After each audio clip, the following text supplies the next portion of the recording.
जय हिंद दोस्तों। जैसा कि हम प्रॉफिट एंड लॉस सीख रहे थे, तो हमने पिछले 3 क्लासेस और कुछ बेहतरीन क्वेश्चंस के कॉन्सेप्ट देखे थे। और जैसा जैसा कि हमारा क्लास बढ़ता जाएगा, हमारे बनाने का तरीका और भी आसान होता जाएगा। क्वेश्चन का लेवल बढ़ेगा लेकिन मेथड बहुत आसान होगा। तो आज हम सीखने वाले हैं प्रॉफिट एंड लॉस में रेखा यानी लाइन मेथड पर, एक लाइन पर कैसे सवाल बनाया जाता है। ज्यादा समय ना लेते हुए मैं सीधे अपने क्वेश्चन की ओर चलता हूं, लेकिन उससे पहले आप लोगों से कहना चाहूंगा कि अगर आपको यह वीडियो पसंद आए तो हमारा जो यूट्यूब चैनल है, इसका नाम है the M bank coaching. The M bank coaching, आप इस चैनल को सब्सक्राइब कीजिएगा और लाइक कीजिएगा। COACHING कोचिंग, आप इस चैनल को सब्सक्राइब कीजिएगा, वीडियो पसंद आए लाइक कीजिएगा और ज़्यादा से ज़्यादा शेयर कीजिएगा। क्या करना है, हम सीधे चलते हैं अपने अगले क्लास की ओर और देखते हैं कि अब हमारा क्लास किस पैटर्न पे है और कैसे क्वेश्चंस हमारे सामने आने वाले हैं। चलिए जी, देखा जाए कि हमारे पास कुछ क्वेश्चन इस प्रकार से है। हालांकि इस क्वेश्चन का साइज लेंथ वगैरह बहुत बड़ा रहेगा, लेकिन जब हम क्वेश्चन को सॉल्व करेंगे तो आप मेरा यकीन मानिए कि आप इस क्वेश्चन को इतनी आसानी से सॉल्व कीजिएगा कि कभी आपने सपने में भी नहीं सोचा होगा कि ऐसे क्वेश्चन सॉल्व हो जाते हैं। तो सबसे पहले हम क्या करते हैं, इस क्वेश्चन को सॉल्व करने का एक तरीका देखते हैं। कहा जा रहा है एक आदमी के पास 4 गाय हैं तथा उन सब का क्रय मूल्य बराबर है। मास्टर पॉइंट यहां पर है। तो आप क्या काम कीजिए कि 4 गाय को मान लीजिए कि पहली गाय का नाम हम रखते हैं ए, दूसरी गाय का नाम बी है, तीसरी का सी है और चौथी का डी है। अब बड़े गौर से देखिएगा, मैं आपको इस बात की दावे के साथ कह सकता हूं कि जब आप इस क्वेश्चन को कीजिएगा तो आज तक आपने ना कभी सोचा होगा, ना समझा होगा, ना सुना होगा। और कैसे सॉल्व होता है इस बात पर चलेंगे। कहा जा रहा है सभी का क्रय मूल्य बराबर है।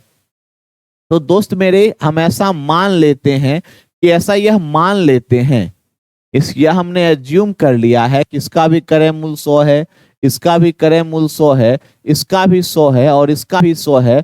तो आप हमें बताइए कि अगर कुल क्रय मूल्य की बात की जाए, टोटल की बात की जाए, तो आप कहिएगा कि टोटल सीपी जो है वह 400 रुपए है। अब मेरे दोस्त आप ध्यान से देखिएगा, क्या करना है। कहा जा रहा है यदि वह पहली गाय को 2% के लाभ पर, पहली गाय को 2% के लाभ पर, इस बात का मतलब है कि 100 में उसने 2 रुपए का प्रॉफिट और कितना, तो 102 रुपए में बेचा है। दूसरी गाय को 4%, इसको अगर 4% के लाभ पर बेचा जा रहा है, इसका मतलब है इसे बेचा जा रहा है 104 रुपए में। तीसरी गाय को कहा जा रहा है कि 6% के लाभ पर, तो तीसरी गाय को अगर 6% के प्रॉफिट पर बेचा है, इसका मतलब वह 106 रुपए में बेचा है। चौथी गाय के साथ क्या हुआ है हमें नहीं पता, तो चौथी गाय का जो विक्रय मूल्य है उसको मान लेते हैं X। और कहा जा रहा है कि पूरे सौदे में 10% का लाभ हो। तो पूरा सौदा कितने का किया है, 400 का, और 10% का लाभ हो, इट मीन्स इसका विक्रय मूल्य हो जाएगा 440 रुपए। अब इस क्वेश्चन को सॉल्व करते हैं और ध्यान से देखते हैं कि कैसे कहा जाए।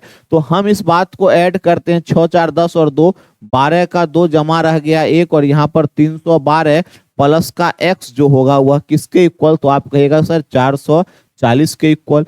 जैसे इस बात को आप सॉल्व कीजिएगा तो x का जो वैल्यू आना चाहिए वह आना चाहिए 440 माइनस का 312, 40 में 12 गया 28 और यहाँ 1 यानी 128।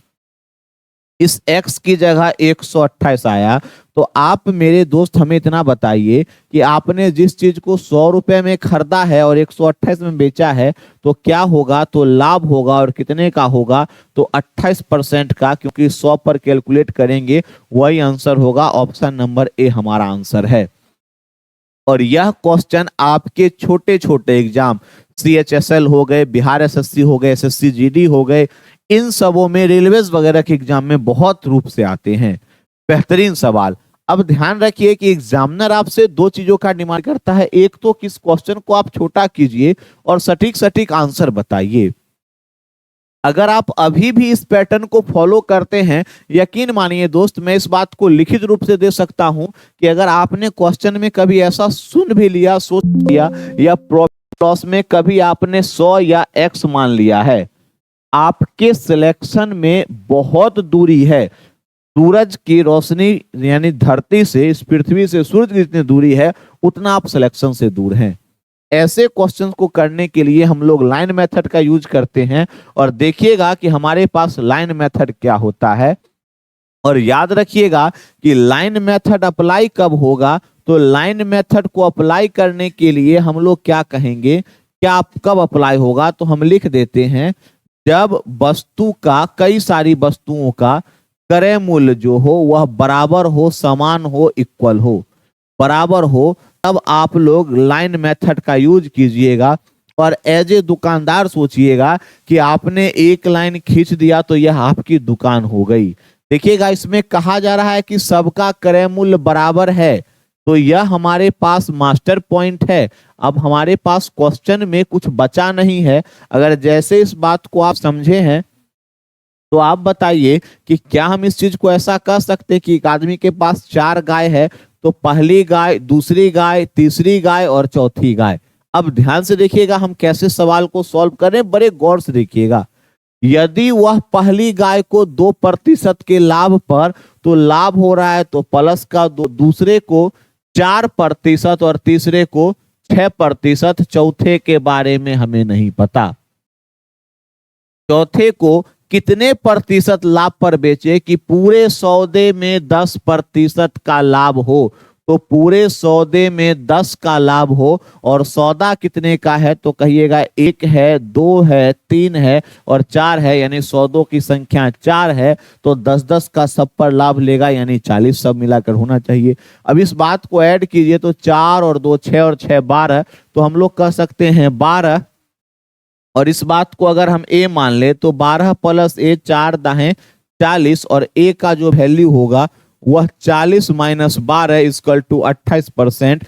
जब तक कोई आपके सामने क्वेश्चन पढ़े और आप उसे आंसर बता सकते हैं कि 28% का प्रॉफिट होगा, कोई आपसे क्वेश्चन बला बला बला पढ़ता जाएगा, आप उसको आंसर आपके सामने बिल्कुल रख दिया जाएगा। और यही हमारा सबसे बेहतरीन तरीका है। आपने इस तरीके को अगर समझा, सीखा है, तो मैं फिर से बता दूं कि जब क्रय मूल्य बराबर हो तब लाइन मेथड देंगे। या ऐसा भी कहा जा सकता है कि एक आदमी के पास 4 गाय हैं और प्रत्येक का क्रय मूल्य 8,000 है। प्रत्येक का क्रय मूल्य 8,000, इसका मतलब सभी का क्रय मूल्य 8,000 है। पहले का भी 8,000, दूसरे का भी 8,000, तीसरे का भी 8,000, चौथे का भी 8,000। इसका क्या मतलब है कि इक्वल है सभी गायों का क्रय मूल्य। अगर आप इस चीज को समझते हैं तो हम अपने अगले क्वेश्चन की ओर चलते हैं। हमारा क्वेश्चन कहा जा रहा है, बहुत बड़ा प्यारा सा क्वेश्चन। एक आदमी कुछ सामान 9 रुपए में खरीदता, इसका 2/3 भाग 6% पर। अब इस बात के मतलब को समझिएगा कि 2/3 भाग क्या करता है, वह 6% के लाभ पर बेचता है। बचे हुए सामान को कितने लाभ पर बेचे कि पूरे सौदे में 12% का हो। अगर आपने हमसे परसेंटेज का क्लास किया है तो दोस्त मैंने आपको बताया है कि परसेंटेज में ऊपर होता है अंश और नीचे होता है हर, और यह जो हर होता है यही हमारे पास रियल वैल्यू, रियल क्वांटिटी को बताती है। तो इस सवाल को बनाने का तरीका हमने लाइन खींच दिया। इसका 2/3 का मतलब, इस बात का मतलब समझिएगा क्या है। इस बात का मतलब है कि 3 सामान में से 2 सामान पर उसने 6% का प्रॉफिट लिया है। कितने में खरीदता है इस बात का कोई मतलब नहीं है। सीधे आते हैं कि 2/3 को, यानी 2/3 का मतलब उसने टोटल सामान 3 खरीदा है। 3 में से कितने, 2 सामान को 6% के लाभ पर, तो प्लस का 6 और प्लस का 6 बेच दिया है। बचे हुए सामान को कितने लाभ पर बेचे, कि पूरे सौदे में 12% का लाभ हो, तो बचे हुए को यह ए पर बेच रहा है, तो पूरे सौदे में 12 और सौदा है 3, तो 3 से गुना कर देते हैं। अब तो आपका सवाल आसान हो गया, क्योंकि 6 और 6 को जोड़ेंगे तो 12 प्लस का ए बराबर 12 दिया 36, और ए का जो वैल्यू होगा वह हो जाना चाहिए 24%, और बचे हुए सामान को वह 24% लाभ पर बेचेगा। सी फॉर चंडीगढ़, यही तो हमारा आंसर है, बस यही तो आंसर है। आपसे पूरा क्वेश्चन, जब तक आप क्वेश्चन पढ़िएगा सोचिएगा उतने देर में तो आंसर आ जाना है मेरे भाई। अगर आप इस क्वेश्चन को समझे हैं तो हम अपने अगले क्वेश्चन की ओर बढ़ते हैं। जी, अब ध्यान से देखिए कि इस क्वेश्चन में अगर आपने बेसिक अप्रोच लगाना शुरू किया तो 199.9 रुपए में खरीदता है। आप यहाँ पर सोच भी नहीं सकते हैं कि कैसे किया जाए, लेकिन आपको पता है कि इसका 5/7, इसका मतलब 7 में से कितने सामान, 5 सामान को 14% लाभ पर बेचता है। बचे हुए को कितने लाभ पर बेचे कि पूरे सौदे में 18% का लाभ हो। संयोग से यहाँ आंसर दिया गया है ऑप्शन नंबर ए, 28% होना चाहिए। लेकिन देख लेते हैं कि सॉल्व कैसे होगा। तो यह दुकान लग गई और दुकान में सामान सज गए, 1 2 3 4 5 6 और 7 सामान सज गया है। एक बार फिर से देखिएगा कि इस क्वेश्चन को हम कैसे करते हैं कि यह हमारा दुकान लगा और इसका 5/7 भाग, यानी इस दुकान में 7 सामान है, 1 2 3 4 5 6 और 7 सामान है। 7 में 5 सामान के साथ 14% का लाभ हो रहा है, तो आप यहां पर भी लिख सकते हैं कि 14 का लाभ। अब हम प्लस नहीं लिखते हैं, केवल हानि के समय माइनस लिखेंगे। यहाँ भी 14, यहाँ भी 14, आगे चलते हैं, यहाँ भी 14 और यहाँ भी 14। बचे हुए को वह ए के लाभ पर बेच रहा है, जिससे पूरे सौदे में 18 और सौदा है 7, तो इससे गुना कर देते हैं। 14 का 5 बार ऐड कीजिएगा तो 70, प्लस का 2a बराबर होना चाहिए। 18 का 7 से गुना करते हैं, 8 सत्ते 56 और 100 यानी 126 होना चाहिए। 2a की जो वैल्यू हो जाएगी वह हो जाना चाहिए आपके पास 56, और ए का जो वैल्यू होगा वह 56/2 यानी 28% का लाभ होना चाहिए। बस यही तो हमारे पास ऑप्शन नंबर ए आंसर है।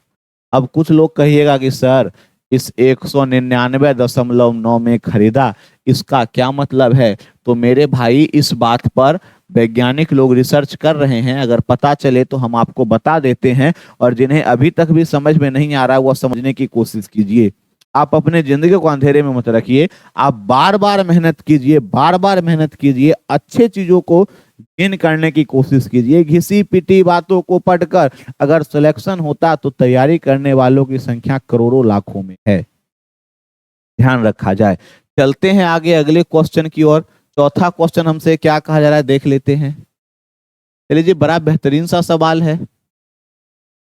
इस बार कहा जा रहा है लाभ की जगह हानि पर बेचा जा रहा है। 1/5 यानी 5 में से एक सामान को हमने हानि पर बेचा है। तो आप पहले दुकान लगाइए और उसमें 1 2 3 4 और 5 सामान लगा दीजिए।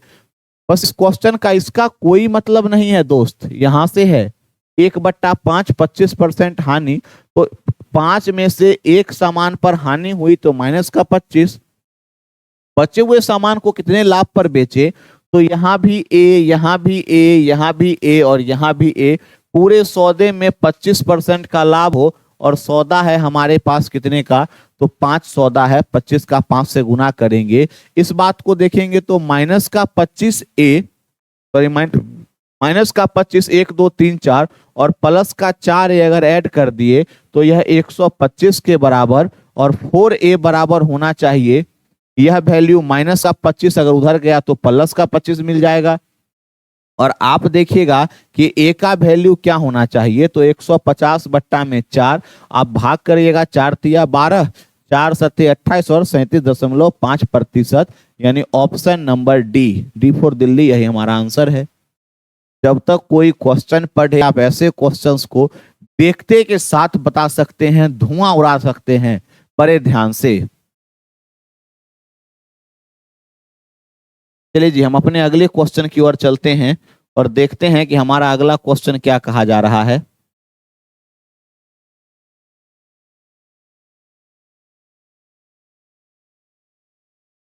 चलिए जी, एक बेहतरीन सवाल फिर से। आपका अगर मन हो तो बना सकते हैं। प्रत्येक का क्रय मूल्य 6000 है, यानी प्रत्येक का क्रय मूल्य बराबर है। बेसिक से आप बना सकते हैं, जैसा कि मैंने क्लास को शुरू करने से पहले बताया। लेकिन फिलहाल आप ऐसे मानिएगा कि 1, 2 और 3 वस्तुएं हैं। इसमें उन वस्तुओं को पहले को 15% लाभ, दूसरे को 12% लाभ और तीसरे को 15% हानि पर बेचा। तो पूरे व्यापार में उसके साथ क्या हुआ, इस बार टोटल यानी होल बिजनेस पर उसके साथ क्या होगा, यह बात पूछा जा रहा है। तो आप बताइए, 15 से 15 चला गया, होल बिजनेस पर क्या हुआ है 12, और बिजनेस कितनी वस्तुओं का है तो 3। तो 3 वस्तु से आप भाग दे दीजिए, और जैसे ही 3 वस्तु से भाग दीजिएगा तो प्रत्येक व्यापार पर यानी 4% का लाभ होगा। ऑप्शन नंबर सी हमारा आंसर हो जाना चाहिए। बस इतनी सी कहानी है, और ऐसे क्वेश्चंस आप चुटकियों में सॉल्व कर सकते हैं। अब एक क्वेश्चन आपके सामने फिर से लेके चल आ रहे हैं। ध्यान रखिएगा कि यह क्वेश्चन जो पूछा गया है, यह पूछा गया है ग्रुप डी के एग्जाम में, और उम्मीद है कि ऐसे क्वेश्चंस को अब आप सॉल्व कर सकते हैं। ऐसे क्वेश्चन को अब आप सॉल्व कर सकते हैं, और इसका आंसर क्या होना चाहिए इस बात पर चलते हैं। तो क्यों ना एक क्वेश्चन हम आपके लिए रहने दें। अगर आप इस पूरे क्लास को समझे हैं तो ध्यान रखिएगा कि आप लोग कमेंट में इस क्वेश्चन का आंसर हमें जरूर बताइएगा क्या होना चाहिए, क्या होना चाहिए। हम आपका इंतजार करेंगे, और जितने भी स्टूडेंट अगर आप इसका राइट आंसर देते हैं तो अगले दिन यानी फरवरी, उनके लिए एक बहुत प्यारा सा गिफ्ट रहेगा। अगर जो भी स्टूडेंट इस क्वेश्चन का सही आंसर देते हैं, कैसे होता है, कमेंट में सिर्फ आंसर बताना है क्या होना चाहिए। या तो आप लिखिएगा सर ऑप्शन नंबर सी होना चाहिए, या लिखिएगा 12 सॉरी, मैंने तो आंसर ही बता दिया है। जो भी हो आप एक बार कोशिश कीजिएगा कि कैसे सॉल्व किया जाए, और तय है कि अगर इस सवाल को आप समझ गए हैं तो बड़ी आसानी से प्रॉफिट लॉस के क्वेश्चंस कर सकते हैं। आपको अगर यह वीडियो अच्छा लगा हो और पसंद आया हो तो हमारे YouTube चैनल, एक बार फिर से मैं बता दूं कि आप देख भी रहे हैं, और कोशिश कीजिएगा कि ज्यादा से ज्यादा शेयर भी किया जाए। The M bank coaching, the M bank coaching Samastipur, इस बात को आप इस चैनल को सब्सक्राइब कीजिएगा, और ज्यादा से ज्यादा सपोर्ट कीजिएगा, शेयर कीजिएगा। आपसे हम मिलेंगे अगले क्लास में। आप तब तक अपनी तैयारी में धार लाते रहिए। उम्मीद है कि इस साल 24 आपके लिए बेहतर हो। आप मनुष्य से यानी एक लड़का से एक नागरिक और रोजगार वाले नागरिक बन जाएं। ईश्वर से प्रार्थना है। हम मिलेंगे आपके साथ अगले क्लास में। आप लोग तब तक खुश रहिए। धन्यवाद।